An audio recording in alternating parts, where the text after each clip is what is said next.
Έχετε το λόγο για 5 λεπτά. Κυρίες και κύριοι συνάδελφοι, αισθάνομαι πραγματικά άβολα ως νέος βουλευτής και κυρίως ως νέος άνθρωπος να μιλάω για ένα θέμα το οποίο έχει σχέση με το είδος του πολιτικού και της πολιτικής, το οποίο ταλάνισε την ελληνική κοινωνία και τον πολιτικό κόσμο στο πρόσθετο παρελθόν. Είναι όμως συνάμα άδικο για την πολιτική, για το δημοκρατικό μας πολίτευμα και για την ελληνική κοινωνία, η οποία έχει σωρεύσει οργή και αγανάκτηση τέτοια θέματα να επικαλύπτουν τα μεγάλα σημερινά προβλήματα του ελληνικού λαού. Αυτή είναι αλήθεια, κύριε Υφυπουργέ, επειδή θίξατε το θέμα. Θέλω να ελπίζω ότι αυτή η πρωτοβουλία της κυβέρνησης δεν αποτελεί προπέτασμα για συσκότηση των οσάμων προβλημάτων, η επίλυση των οποίων απαιτεί περίσκεψη, συνένεση και αυτοσυγκράτηση από τον πολιτικό κόσμο και ευρύτερα από τον ελληνικό λαό. Γιατί, κυρίες και κύριοι συνάδελφοι, θα τον επαναλάβω.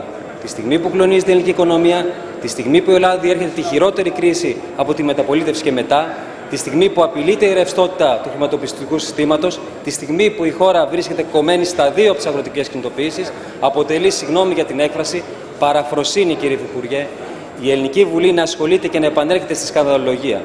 Αλήθεια, κύριε κυβέρνηση του ΠΑΣΟΚ, έχετε αντιληφθεί ποια είναι η κατάσταση στην Ελλάδα? Προσωπικά, είμαι ο τελευταίος που μπορώ να μιλήσω για την ιεράρχηση των θεμάτων και προβλημάτων με τα οποία θα έπρεπε να ασχολείται το Ελληνικό Κοινοβούλιο. Τα θέματα της διαφάνειας σαφώς και είναι πρωτής σημασίας, μιας και η χώρα μας διαθέτει το θλιβερό προνόμιο να φιγουράρει στις πρώτες θέσεις κλίμακος διαφθοράς. Και το ΠΑΣΟΚ γνωρίζει πολύ καλά για την κλίμακα αυτή. Σας ρωτώ όμως, αυτό είναι το πρόβλημα της Ελλάδας αυτή τη στιγμή? Αυτή είναι η προτεραιότητά σας?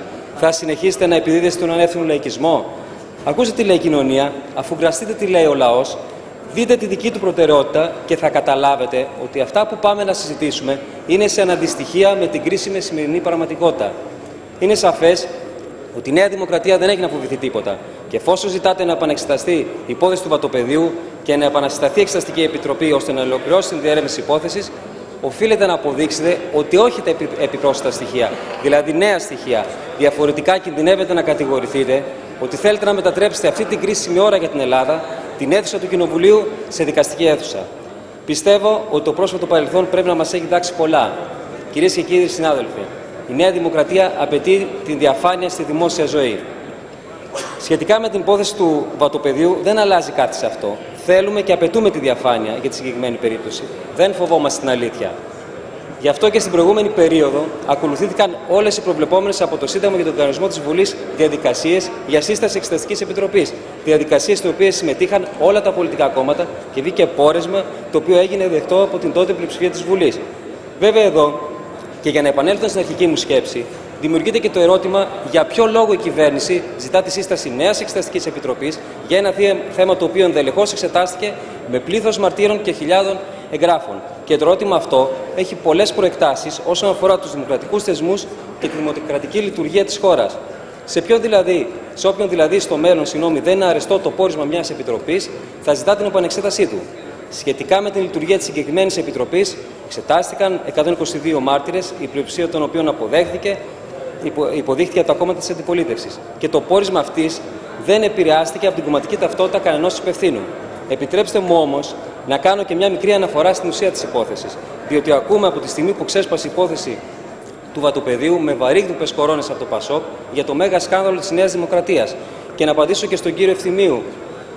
Διατρέχοντας το συνταχθέν πόρισμα, κυρίες και κύριοι συνάδελφοι, χωρίς να θέλω σε καμία περίπτωση να εξαιρέσω οποιονδήποτε από οποιαδήποτε ευθύνη, ένα είναι σαφές. Από το 1922 προσπαθεί η Ιερά Μονή Βατοπεδίου να αποκτήσει την κυριότητα της λίμνης Βιστονίδας και των παραλίμνιων εκτάσεων. Και έρχονται 3 υπουργικές αποφάσεις κατ' εφαρμογή αντίστοιχων γνωμοδοτήσεων του Νουσουκού και οι οποίες με τα πρωτόκολλα παράδοσης παραλαβής μεταγράφονται στο Ειδικοφυλακείο Ξάνθης. Και έτσι για πρώτη φορά δημιουργούν νόμιμο τίτλο κυριότητας της Ιεράς Μονής Βατοπεδίου, ισχύοντα έναντι όλων. Έρχονται λοιπόν ο κύριος Δρύς και ο κύριος Φωτιάδης να μεταβιβάσουν στον Εφραίμ νομίμως και πρωτογενώς σάνος εκστάσεις, δίνοντας πρακτικά το δικαίωμα στην Ιερά Μονή να πουλά και να εισπράττει χρήματα από την έκταση αυτή. Και το κάνει, κύριε Ευθυμίου, επειδή αναφερθήκατε, ο κύριος Δρύς το 1998, όταν γνωρίζει, όπως πολύ σωστά είπατε, ότι ήδη ο κύριος Λαλιώτης είχε ανακηρύξει την περιοχή ως Εθνικό Πάρκο. Και ο κύριος Φωτιάδης το 2002 και το 2003, όταν υπάρχει το 2000 γνωμοδότησε ολομένως του Νομικού Συμβουλίου του Κράτους ότι η Βυστονίδα υπάγεται στα κοινόχρηστα. Τα περί αναπομπής του κύριου Φωτιάδη, καλύτερα να μην το λέτε, διότι το γνωμοδοτικό απαντά στην αναπομπή με τον ίδιο τρόπο και, εν πάση περιπτώσει, αν ο κύριος Φωτιάδης κατάλαβε έστω και αργά τι υπέγραφε το 2002 και το 2003, γιατί ανέπεψε και δεν ανακάλεσε άμεσα τις αποφάσεις αυτές.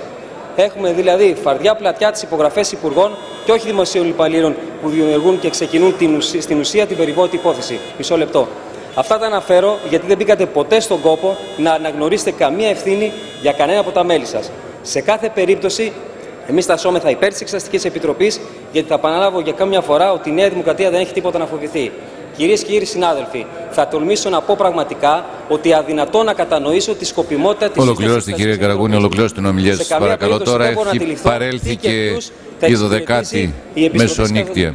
Σκανδαλολογία. Δεν ξέρω ποιον θα ωφελήσει, γνωρίζω όμως ποιον ξεκάθαρα θα βλάψει. Αυτό που με βεβαιότητα μπορώ να σας πω είναι ότι το κόστος για τη χώρα θα είναι μεγάλο. Τη στιγμή που η χώρα παλεύει να ανατάξει την άμυνα της προκειμένου να αντιμετωπίσει την πρωτοφανή αυτή κρίση, τη στιγμή που η ατολμία της οικονομικής πολιτικής κυβέρνησης έχει εκτινάξει τα σπρέτ σε πρωτοφανή. Βρέστε τώρα την τελευταία σας φράση για να κλείσει η ομιλία σας. Είναι ζητούμενο η επιστροφή σε μια περίοδο σκανδαλολογίας. Το μόνο που θα καταφέρει είναι να πλήξει περαιτέρω την αξιοπιστία της χώρας. Σας ευχαριστώ.